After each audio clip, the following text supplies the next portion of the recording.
Okay, story arc. I suppose a story arc is just the way a story moves from the beginning through a middle to an end. Usually, in a standalone novel or short story, then it just does this.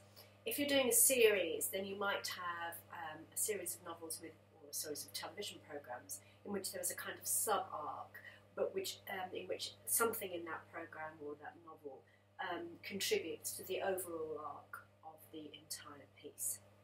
Now, there are lots of kind of story types that people talk about, and this is talked about a lot, mainly in connection with film and television, really. There's a lot of chat about story arcs.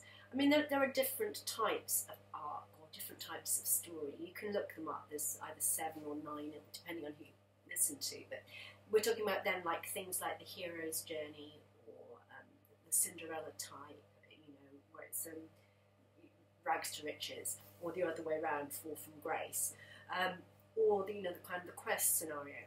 But I suppose the commonest way of looking at it is that in any story you want a series of problems, really. So you begin here, and then there is a problem that the character has, your protagonist has, and it doesn't really matter what that is, but they're opposed, essentially. They're prevented from succeeding, and sometimes that problem can they can try something that doesn't work, or the problem itself escalates and becomes something bigger.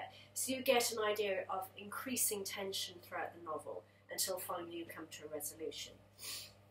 For me, the best example of this is actually a picture book called Winnie the Witch, which you may be familiar with.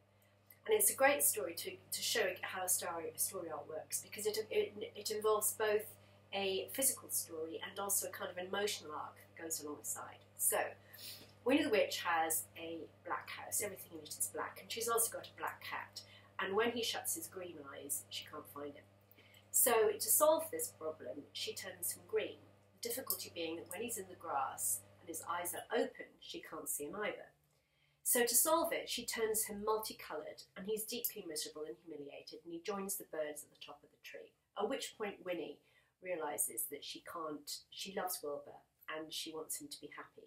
And she turns him back to his original self and makes the house multicoloured.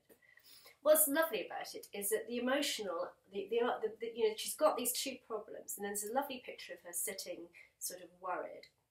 She doesn't want Wilbur to be unhappy. In lots of stories, the animal stands in for the child, and it's a very positive thing that she realises that Wilbur can be as she wants him to be, and the solution to her problem is not to change him, but to change her own environment. So we have a lovely kind of restoration of order in which their relationship is restored, and Wilbur is restored to himself. And I think this the kind of emotional message is, you can be who you are, and you have to move things that are around, or something like that. But that's the kind of thing, that the arc that we're talking about. I really hope that helps.